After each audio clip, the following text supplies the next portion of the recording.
Hey everybody, welcome to Turn Two. I'm Scott Kornberg along with my good friend Troy Johnston. First off, thank you for tuning in. Secondly, Troy, I think you're excited about this because we have a ton of terrific questions. I have screened them. I only weeded out one question this time, asking for a Honey Drippers sweatshirt. Everything else is baseball related. So I wanted to say right off the cuff, huge thank you to our listeners, our viewers for submitting some awesome questions, and I'm excited to get your thoughts on some of these. I'm excited too. I think the mailbag is one of my favorite episodes just because we can really interact with the people that listen to our podcast that really understand like kind of what we're trying to do and they can really directly be a part of it. It's almost like a game show if you think about it. You're Hmm. at home, you're trying to work the game show. Oh, and now I watched the episode and my question was asked and I can either talk about it or get a real good answer from it. There are actually, it's kind of cool because there are similar themes. So I did combine, like a couple people asked about certain things. So it was really neat. I had a question to start though, and if it's okay, I think it's topical. Here I am in this turquoise hotel room in Worcester, Massachusetts. And on Monday, we got up here to Boston. I didn't take the bus to Worcester. I went to Fenway Park. We were talking about how amazing it is on text. But my question for you was, you now have one major league home run, and it was at Fenway Park. And I just wanted to start off the cuff with that to say congratulations. That is incredible. Um, but how cool is it that that first one was at Fenway, this incredible ballpark? Ted Williams homer there, Babe Ruth homer there, Troy Johnston homer there. That's pretty darn cool. Let's just say my home run compared to the Ted Williams home run, the red seat might have been 30 to 40 rows short of where that 500-foot home run was. But it honestly, it really didn't hit me until after when everybody was texting me, calling me. They're like, "Oh my goodness, you hit a home run in Fenway! Like how cool!" And I was like thinking about it. I'm like, "Yeah, you're right. I that is kind of a cool spot to have one your first home run and two to just hit a home run in Fenway. It's kind of a baseball player's. I'd say my top three is, of course, hit a home run in Marlins Park. That'd be fun to do that. Yankee Nice. Stadium, Dodgers, and Fenway. Hmm. And so I think those kind of places to hit home runs would be very cool. But I think the difference was that I'm used to, even in the minors, you hit a home run, people will cheer, they'll give you a nice little clap. They just like to see home runs. But the Boston fans booed me over and over as I'm rounding the bases, and it got louder when I got to home plate. It was so interesting to hear how just into the game they are that even if they gave up one solo home run in the fifth, they hate you. They hate it.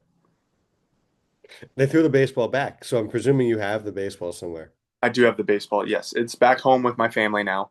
Um, I can't really keep it with me here. We're living in hotels back to back to back to back. So all my memorabilia stuff that is accessories is going home to my family. The other thing I wanted to get your thoughts of before we get to the fan questions, I think a lot of people don't realize this. When you're at a visiting ballpark, like you could tour it. And so I know at Fenway Park that players from visiting teams will wander around and go into the Green Monster, for example, and you'll check out Pesky Pole. So, what did you see that you didn't know that maybe was there? Did you get to sign inside the Green Monster, which is a tradition that a lot of actually home and road players do at Fenway? Like, tell me all about that stuff, like behind the scenes, pre-home run that you were like, wow, I'm in Fenway Park. So first off, I think the weirdest part was there's no back entrance to get into the clubhouse, to get into the field. It was very old school. It felt like I was in like a low A clubhouse, but they had ads for private jets because of course the Boston Red Sox have a big, I think it's McClellan private jet is one of their like sponsors. So we have that, but it felt like a low A clubhouse. You actually enter the clubhouse through like the stands. So you enter like if you're a fan and you enter through the back tunnels, you pass the concession stands, and you go there where a majority of the stadiums you have like a back entrance where it's gated. You can't get there unless you have credentials. Like realistically, we're walking right where the fans walk. Um, walking around after as well. I get onto the field, I see how big it is, and it's exactly how I thought it was going to be because, of course, we played in, is it Fort Myers with the Red Sox? Yep. And so I played there, and I was like, okay, the dimensions are the same, but being in that field and seeing the other tours going on while we're touring it, well, the people that paid for the tours, and you hear some facts over their radios and all this different kind of stuff, and even getting to sign the wall, that was probably the coolest part. I signed the wall on the door. So the door that opens up, I'm right at the bottom on the door. So if anybody's ever there and they see it, you can look for my signature right at the bottom of the door. But the funniest thing, well, not funniest, it was probably cool kind of just seeing it. We don't know if it was real, but it sure looked real. But there's a Babe Ruth signature on the wall as well. Hmm. And that was kind of cool seeing that. Like, they have celebrities, they have random people sign the wall and all that kind of stuff, but it was a very distinct, very Babe Ruth ish signature right there on the wall, probably the first panel right when you walk into the right. And I was like, that has to be real. There's no way that's not real. Somebody doesn't just go in there and sign Babe Ruth So we need someone now to go take a tour of Fenway Park and go into the monster and ask about that signature. and That's ask good. about if it's Babe Ruth's real signature. Yes. Okay. Will they know? I'm not sure. Of course, it was Yeah. about 100 years ago, but you never know. You never know. All right, let's get to some of these fan questions. I thought that the best way to start was there's actually a question about the national anthem. And I figured that is how that each game starts. There's the national anthem. And I thought it was an interesting question from Ryan. He asked, "What is the significance of the players putting their hand on each other's shoulder during the national anthem? This doesn't always happen depending on the team. How did that get started with some of the teams that you have played on, Troy?" So this is. Do you know the reason? I don't know the reason, no. But I Okay. do know that not every team does it. So I was wondering if that is a camaraderie thing, like, hey, I've got your back kind of thing, or is that just something that you learned in Little League and it just some guys do it in professional ball? Like I was curious your thoughts. I knew you wouldn't have thought of this in the past, so I'm starting you off with a tough one. I wouldn't say it's a tough one. It's a funny story because realistically, it embodies baseball players that hang out with each other every single day and need to find something fun to do because if they don't, they're going to go crazy. Because we play 150 games and we're together every single day, sometimes even on off days. We are together all the time. So we always have funny things going on. I believe we took this from Jansen Junk's team last year, the Nashville team. They did it with just their bullpen, though. Just Hmm. their bullpen did it. And our bullpen started to do it. And so now the position players that start on the bench started to do it. And so now it's just become a thing this year that, you put your hand on the shoulder to the national anthem. And the funniest part is you got to start kind of in the back and you go forward, but you don't want to be the guy in the front. We had an incident being the guy in the front, so you can use your visuals as much as you want. But Navi made an accident and put an imaginary hand up on the person in front of him, but it gave kind of a World War II salute Yeah, that I maybe understand. wasn't the most. Oh But we caught it no. really quick. We shut it down. It if you weren't looking for it, you never would have saw it. But it was a little bit of an inside joke that the front guy cannot put his hand on the imaginary person in front of him. You just kind of have to stand there. You are the But leader of the train. Yeah, you yep, the just leader you cannot. Yeah, you can't pick the imaginary person. You just got to be the leader. So that's really how it started. Is it's just a bunch of guys just trying to have fun and doing our best, and we just think of weird stuff to do like that. that's a great question. Yes, that Thank is a you, good. That Brian. is a really creative question. Yes. That tells you how, all right, that one and this next one will tell you how closely people are paying attention to you. Things that you have no idea, Troy, No idea. because these next few questions we got from people were all about dress and fashion in baseball. Hmm. Hmm. So, first off, I want to say this is not my expertise, so I'm going to leave these to you. But this question is Okay. so detailed. I don't know what game it's from. I do know it's from a Tuesday because it starts off, this is from Elizabeth, and she says, "So it's Tuesday night and Troy is on the bench.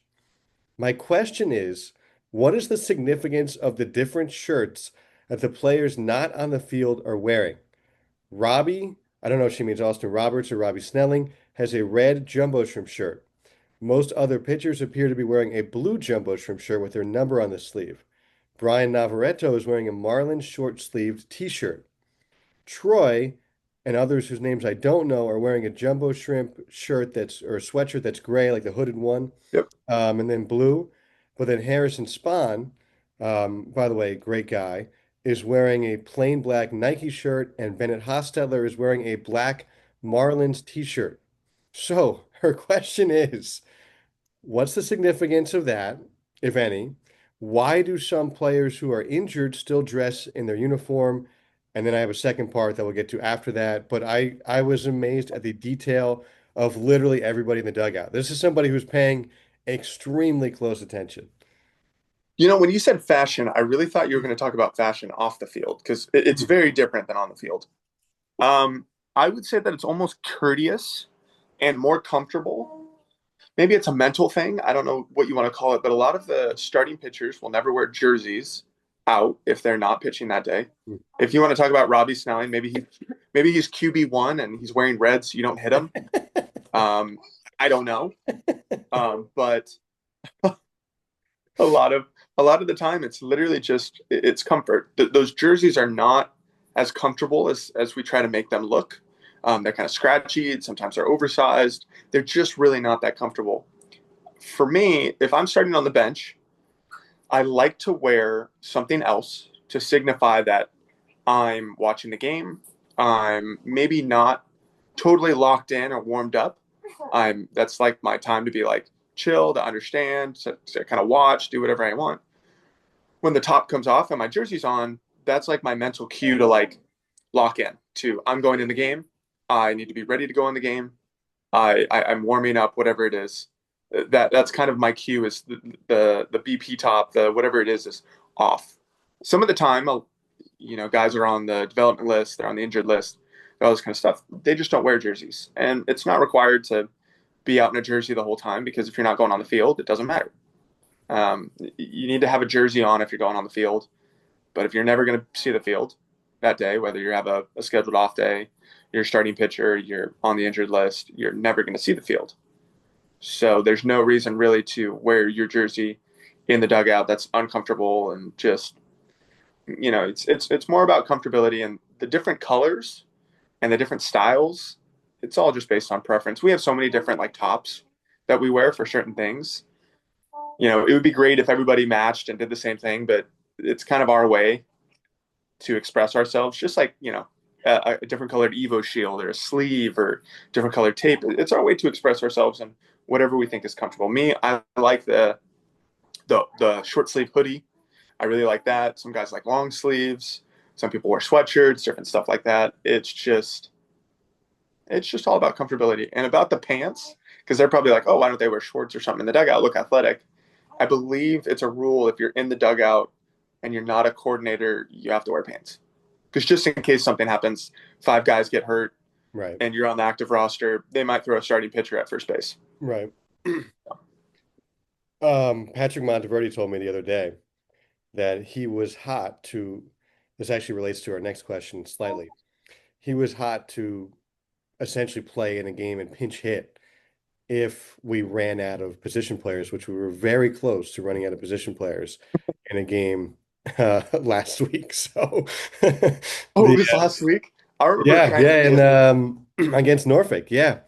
Our roster, we've been a little short-handed. I love the comment of QB1 for Robbie Snelling. For those who don't know, that is amazing. He was a college football four-star recruit. So Yes, like he really is QB1.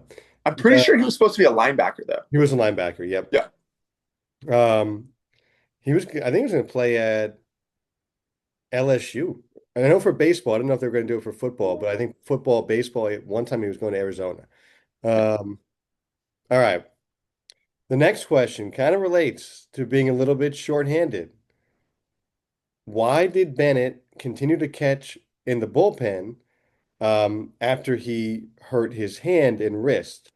And first off, for those who did not see this, I think it's one of the coolest images of the first half of the season, just from a regular this is how work happens with the Jacksonville Jumbo Shrimp. Because if you were to go look at the bullpen from like May and June, there's Bennett Hostetter with his right arm in a cast, catching bullpens and then flipping the ball with his mitt to a pitcher standing right next to him to get the ball back to the pitcher warming up. And it kind of relates to we were so shorthanded. We only had two outfielders one game. So Bennett Hostetter played outfield for the first time in his life. Um, who else was out there? We had Grant Richardson playing in the game on, I think, a broken foot or something of that nature. They didn't realize the extent of the injury. So he had to come out after one inning, and then Bennett came in, and then Bennett started another game. I have my book right next to me. We had somebody else play out. Oh, Tony Bullard played in the outfield for the first time since at least high school because he had never played there. Cody Morissette, who we just got the other day, just played in the outfield for the first time. So we are incredibly shorthanded. So I would like to preface that question with saying it's just sometimes, in my opinion, the way it goes. Bennett, you know this being in the clubhouse, but my impression being around Bennett, he doesn't like to just sit still. He wants to be out there even if he's hurt. And that's the competitive nature is you want to do your best to help the team and play and make an impact as best you can. Um, Bennett is a very, very strong individual, and he's very tough.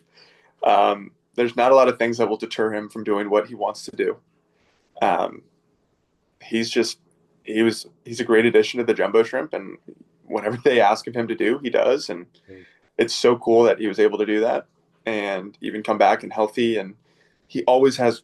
I've always been so impressed with his at bats. He always puts up a good at bat. He plays solid defense. There was even I want to say there was one game he maybe earned a single digit OAA, which is absurd for one game, but a single digit or even two single digit OAA is just at third base.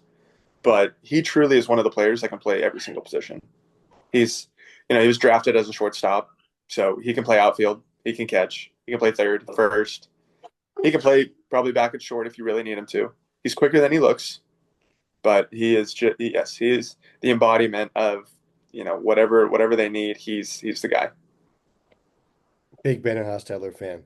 Big Bennett. We are a big fan of Bennett Hostetter on this podcast. Yes. This is the last like uniform related question. Somebody noticed that you have different cleats with the Marlins. Really paying, or at least they think you have different cleats Interesting. with the Okay. Marlins. Do I you have different cleats with the Marlins? And is there a difference? Like if you're playing with the Marlins, they have different colors in the jumbo shrimp, and they have different colors slightly than Pensacola. And Pensacola technically has, or Beloit has the same colors as the Marlins. But like, are you switching your footwear? Do some guys maybe switch their footwear based on what team they're playing for and their color scheme? That is a very good question. Yes, a lot of guys switch their footwear. I actually do not. I got new cleats because my cleats I broke every single shoelace that I had on on both my right shoes. So I ran out of shoelaces, and my agents were nice enough to send me some new cleats. So I do have newer cleats. I don't have different cleats. I have newer cleats. They're just a little whiter. They're not brown from sliding. So what I like to do as cleats, I don't like to have flashy cleats where they're big, they're black, they're red, they're blue, whatever it is. I like to have my cleats match my pants. So on Hmm. away games, I will have gray shoes with gray pants, and on home games, I'll have white shoes with white pants. But I did have a funny story because the cleats did not get in soon enough when I was with the Marlins, and my cleat broke. My shoelace broke. I couldn't find another shoelace. I left my white cleats. I was like, oh, I'll just get new ones. It's okay. They'll be there eventually. They didn't go on time. So my awesome wife, if you've ever driven in downtown Miami, you know how hard it is to get around. I'm calling her at about 4 o'clock for a 6 o'clock game, 4 o'clock game, and I say, hey, I put an order in at Dick's Sporting Goods. Will you go pick it up? And she goes, yeah, no problem, because I can just do the line that the outdoor pickup. They'll bring it to me, whatever. It's downtown Miami. They don't have that. You have to go inside. You have to find parking. And she is with a friend. There, we have our daughter. She hands me the cleats, and she just goes, "You owe me one." And I said, I didn't ask any questions at the time, but after the game, I said, "Okay, you got to tell me what happened." She goes, "There was zero parking. They wouldn't bring it out. I had to run in, park on the street, leave a crying baby with her friend, go back, get the cleats, then drive another 30 minutes because it was a Yankee series. So she probably drove 30 minutes and 2 miles, something like that. She probably could have walked there and got faster, but of course we've got all the stuff, so there's no reason to walk. And still delivers the cleats so that I can have the cleats on the first game of the series against the Yankees. So I need my white cleats at home, and I like my gray cleats on the road. Then they wouldn't let me in to the stadium. Oh yeah, and as she'd like to mention real quick, they wouldn't let her into the stadium because she didn't have her credentials because it was the first day. Oh my So gosh. I think I'm pretty sure I got my cleats. I don't think I played the first game. I got my cleats, I want to say in the fifth inning. So you switched your So shoes in the middle of the game. They wouldn't let me into the stadium. she's filling me in. Hold on. They wouldn't let me into the stadium with the cleats because it's a dangerous object. Did you hear that? Yes. Our executive producer Haley's chiming in from the background. Which is funny. So for those that couldn't hear her, she said they wouldn't let her in because the cleats were considered a dangerous object, which is funny because they're molded cleats. They weren't metals. They were They molded were on the bottom. molded. That's the only one they had. Yep, that's the only one they had at Dick's. They didn't have metals. So the story, the lore gets even more. But that's I don't another another fashion question. I don't have different cleats. I just like to match with my pants. All right. That that's a great story. All right.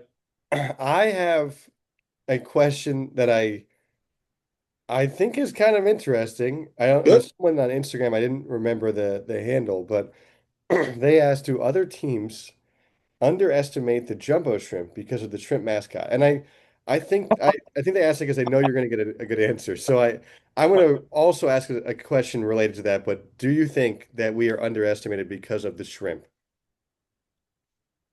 We are the oxymoron team. Yeah. I do believe we're underestimated just because people think our mascot is not very tough because we are a shrimp. We're technically shrimps are bottom feeders, right? No, are they the top feeders? Don't they eat algae? Oh yeah, maybe they're top. Yeah, maybe they're top feeders. Top of the But food chain. they are prey. They are not predators. It's not like you have the Nashville Predators or you have the Tigers or some big mascot. Yeah, I think we're definitely underestimated. I don't know if our mascot would lose in a mascot fight, but I don't think they're as scary as other mascots. No, Shout out Scampy. All right, here's a that's question scary. on that. Do you think that in the minor leagues or even in the major leagues, we all know the best teams, like reputation wise, are the Dodgers and the Yankees and the Red Sox, etc.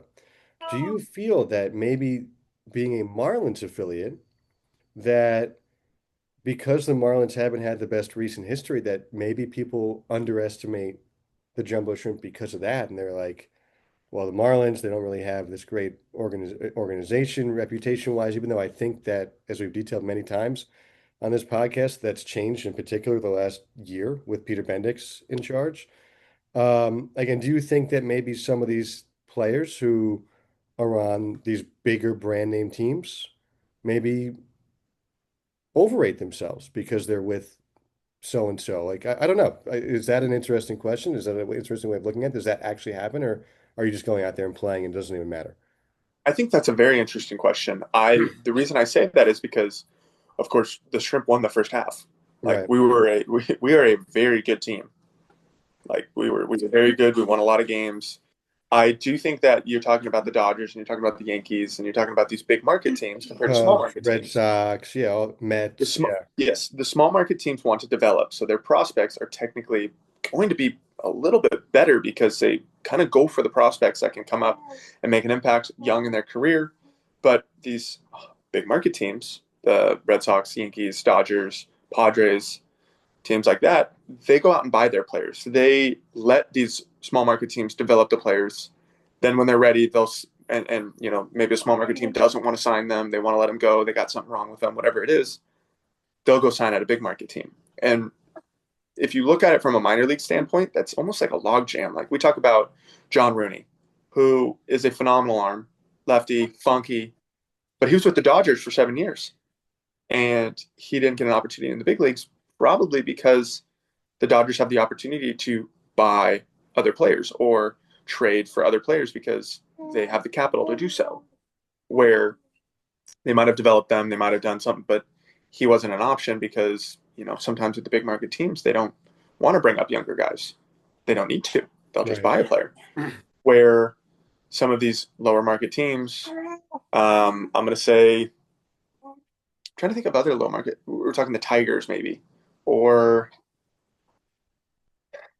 I'm trying to think the A's. Like Las Vegas is, I think they won the first half too. They did. The Aviators. Like I don't think in the minor leagues it makes as big a difference who the parent affiliate is because, like we've talked about so many times, the Marlins have been doing some fantastic things in the minor leagues. You can see it based on the numbers. You can see it based on how we're approaching different things. The minor leagues as a whole, the organization as a whole, there's a very clear standard and a very clear vision for what they want in the future. And so having that start at the minor league level is very cool. But honestly, it's baseball. You can win. You might win one day. You might lose the next two. You might win another day. Anything can happen. All right, next question. Um, this is really great. It's from Ron. What is the day in a life of a player like? For instance, what time do you get up? What time do you go to the ballpark? What do you do before you get there? Do you just relax, think about the game, and once you get to the ballpark, you act on that? What is the atmosphere? Are there any rituals you have pregame? Very good question. Thank you, Ron. That is a good question. I think I'm going to say it's a misconception with baseball. A lot of people think that baseball players, even like I have family that comes in and they're just like, hey, let's go get lunch before the game or let's go get dinner. And I'm like, no, I can't do that. I'll explain why. But a lot of people think that I show up for a 6 o'clock game at 5 o'clock, roll up, maybe stretch out, take a couple swings, and just play the game. It is a full-time job. It is a sometimes 12-hour day. Most of the time, it's about eight to nine, but it's a full day. So what happens is I wake up usually about 10 o'clock, mull around for a little bit. I have a daughter, so there's a lot of things that I have to do in the morning to get her ready for the day. Scott, you know that better than anybody else. Hmm. Um, from there, we probably mull around, get breakfast. I make my coffee. We have about 3 hours before I leave. So if I have 10, I usually leave about 1 o'clock every day. Um, from there, I don't really try to think about baseball during the day as much. When I think about baseball before the game, that's when I get myself in a rut and I start doing different stuff. Usually, when I am on the way to the field, that's when I'm kind of thinking about my day, thinking about baseball, thinking about whatever it is. So I get to the stadium about 1 o'clock, maybe 1:30. They have open cages, so you can go in, you can hit if you want. You don't have to hit. You can do whatever you want. From there, we usually have a meeting about 3:15, 3:30. So if you look at it, I got about an hour and a half to 2 hours to do whatever I need, whether I get in the training room, whether I work out, I hit. I pretty much have it's free time is what it is. From there, we have our meeting at 3:30. We then go onto the field and we do defense about 4 o'clock. We do that for about a half an hour. You can hit BP if you want on the field. You do your defensive stuff. That usually takes about the defense takes about half an hour. The BP on the field takes about another half hour. So we're there for an hour. Then this is where my fun starts. Is right after all of that's done. We usually have about 2 hours before game time. So I will get something to eat. Sometimes I'll get something to eat even before, like right when I get to the field, and then right before the game. Sometimes I'll have two different meals for us. But I'll eat before the game. And then from there, my favorite time of the day starts is when I get to play cards or I get to play different kind of games, pool, whatever we have in the clubhouse. Then kind of an hour before game time is when we kind of start our prep again. So we kind of get hot, we start warming up again, we hit off the traject, which if you look it up, it is a very cool machine. It actually has a picture of the pitcher and it'll show the motion, it'll show different shapes, everything like that. From there, we pretty much go about 15 to 20 minutes before game time. We will go out on the field, get hot, anthem, start the game. Game takes about 3 hours. So if you look at it from there, I'm there at the field about 1:30 to about maybe 10:30, 11 o'clock at night, 10:30, we'll say about that. So we're looking at about 9 hour day, something like that. And then when I go home, I try to relax, decompress as much as I can. And then we do it again the next day and do it over and over again until we have an off day.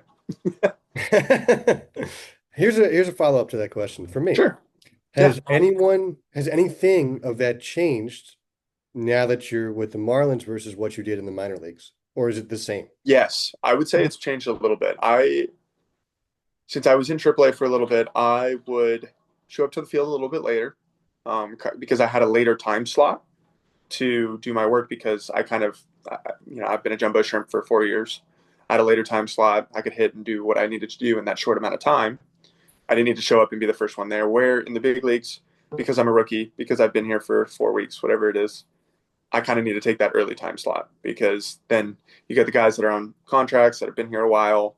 Those guys come in and hit. Those guys do with their work, and it's kind of their time. So it's flip flop for me a little bit. My days are a little longer here in the big leagues than they were in the minor leagues, but honestly, for what it's worth, I'd much rather have the longer days up here. As much as I've enjoyed my time with the jumbo shrimp, I of course enjoy my days up here. Next question. Kind of along those veins, what is your favorite post-game snack? Ooh. My guilty pleasure at night is a small piece of chocolate, and some of the Jacksonville Jumbo Shrimp fans will know exactly what kind of chocolate. It's a Tony Chocolonely. They give it to me all the time. I love it. I still have a bar. And a Spindrift sparkling water. Hmm. That is my post game snack of choice. Because of course we get meals, and I don't really need a snack after that. It's pretty heavy meals. So I like my sparkling water and a little piece of chocolate. What's your after game? Do you have an after game snack? I try not to eat after the game. Oh, So interesting. Okay. yeah, I'm not a professional athlete, so I'm not expanding as much energy throughout the day. And it's not good to eat after like 9 o'clock. So I almost never eat. I'm actually really good at it. I Gotcha. almost never eat after the game. I will say my favorite pregame depends on where you are. Durham, Okay. Nashville, and I have found here in Worcester amazing spreads for the media and the staff, in the case of, in particular of Nashville, um, to give out. And it's for one, it's healthy food. Like that's big for me. Like I need energy for this. Three, you talked about you need energy for the game. Same thing for us. Like we're talking, and it's a lot of talking. Yesterday we had a double header, and we were on the air for about 6 hours, and that's a long time. That So is a long time. healthy food is great. Salads, wraps, rice, chicken, that kind of stuff. Fried food, I'm not really big into that anyway, but I do love that in particular in Durham. There's so many options, and every single day is different. So that, excuse me, that is important to me. That the if you can get it, there are some places in our league that the food is not that good, and it is what it is, right? You're just trying to It manage. is what it is. You can't Oh, control it, but if you can get a really good option, it really matters. All right, next question. This is from Kaylee. Why is Troy always eating beef sticks? I,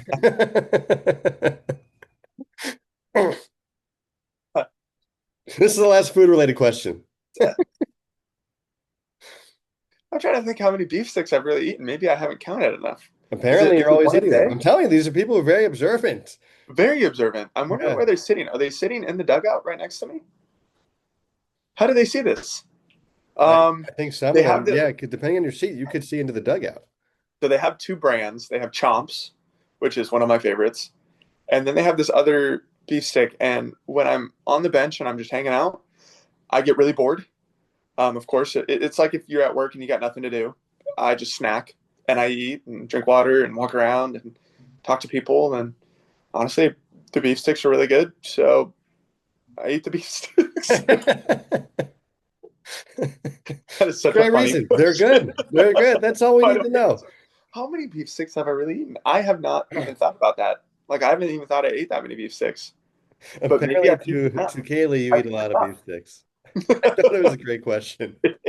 I'm telling you, these questions, people paying attention, like it's wild. I gotta like put So like a creative. wall up on the broadcast, but no one can see Yes, in there. so creative.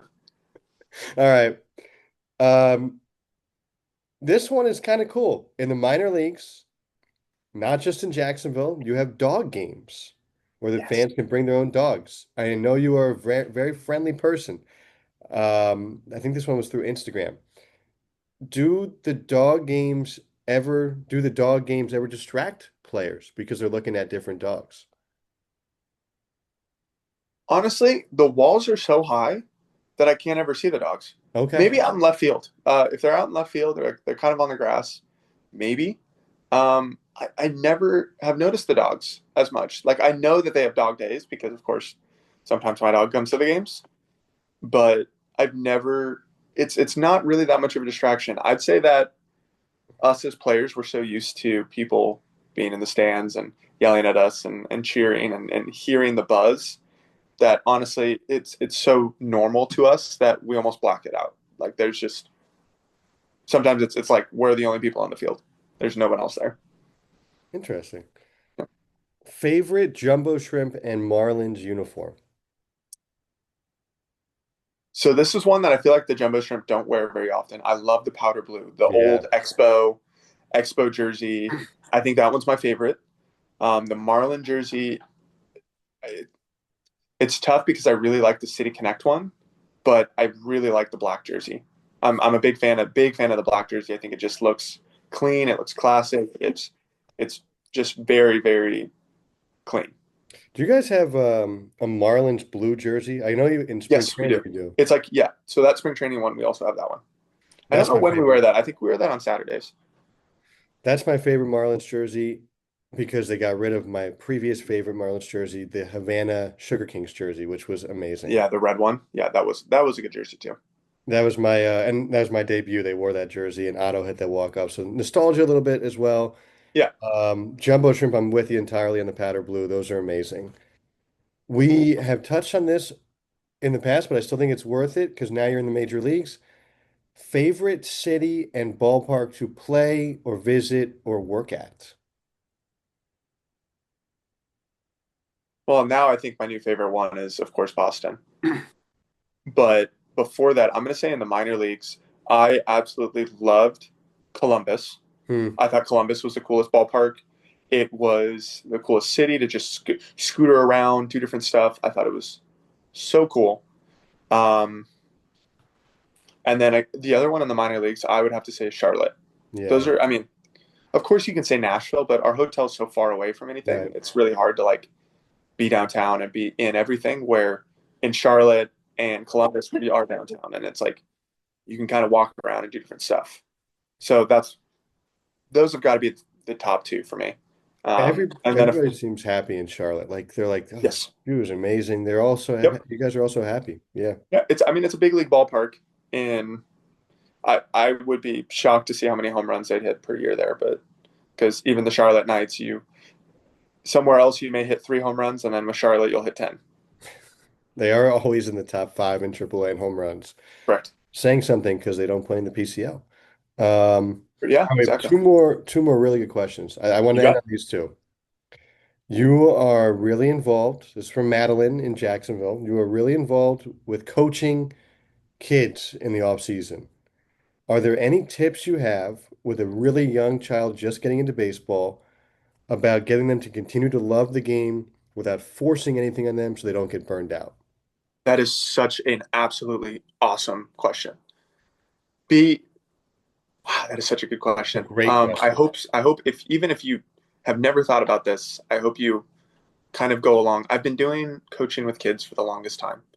And the number one thing that I see is that parents burn their kids out. And it's really, really tough for me because I see how much the kids love to run around. They love their friends. They love being a part of the game. And that's really what it's about is it's about the people. It's not about the actual game. It's not about having success. There's the 1% that really get to where we're at. And other than that, they will always have the memories of playing baseball. They'll always love baseball. But you just have to be present. Anytime they want to have a catch with them. Anytime they want to go hit off the tee, go hit off the tee with them. They love baseball because they associate it with their family. They associate it with the people around them. When you get to my age, we get we get to what we're doing. It's a job. It is not, hey, we're just going to go have fun. This is putting food on our table for our families. But as a young kid, somebody that has everything in front of them, baseball teaches us that failure is okay. That you can go and learn from failure, and you can move on, and you can become better, and you can really be whoever you want to be in this game of baseball. But for a young kid, just be present. Let them have fun. Don't push them too hard to one way or the other. And my biggest thing is never have a kid play one sport and put all their eggs in one basket. In junior high, I was a six sport athlete, and you can't even really do six sports. I went by season. So in the fall, I played football. In the winter, I played wrestling, or I wrestled, and then I played basketball. Then I did track. Then in the summer, I played golf and baseball. So I never really got burnt out because I always had the next sport, the next thing going on. Because not only do good baseball players know how to play baseball, they're just generally really, really good athletes. They can play basketball, they can play football, they can play golf, they can do all these different kind of things. They're not just good baseball players because they only focused on baseball. And I mean, as a young kid, have them do everything and just have them have fun. Make sure that it's fun, because when it's not fun and it becomes a job at a young age, when you're paying to play baseball and it feels like a job, you're probably doing it wrong. Great question. Fantastic question. Thank you so much for asking that. Last one. Troy, my son watches you with the Marlins every single game. We miss you in Jacksonville. What do you miss about Jacksonville? I miss the warmth of the fans. Hmm. There was always a warmth about them that it was just, even when and nobody really knows this unless you were there at that game. But in May, when I came back off my well, not say paternity leave, not maternity leave, I didn't go into labor. My wife, after we were done having our baby, I kind of got a small cheer saying, and there's a bunch of people saying, "Welcome back, Joy," after a week. And there was just a warmth about the community with Jacksonville that is irreplicable.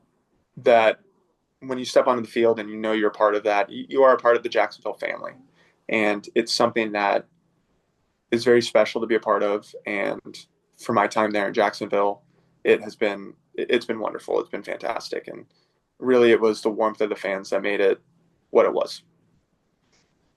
How about the fans giving us these awesome questions? Thank you. This was an awesome, so different of a list than the first mailbag. Very different, very different. They were much more intricate. Yeah, they were very detailed, and I mean that in a really positive way. Thank you guys. This was awesome. We will do this again because we're getting towards the end of the season, so I think there's some things to talk about there and maybe some last guests in the baseball season as well. But and I know in the off season the mailbag stuff is really cool. I mean, we just spent close to an hour doing this. This is Yep. awesome. This is awesome. I really appreciate it.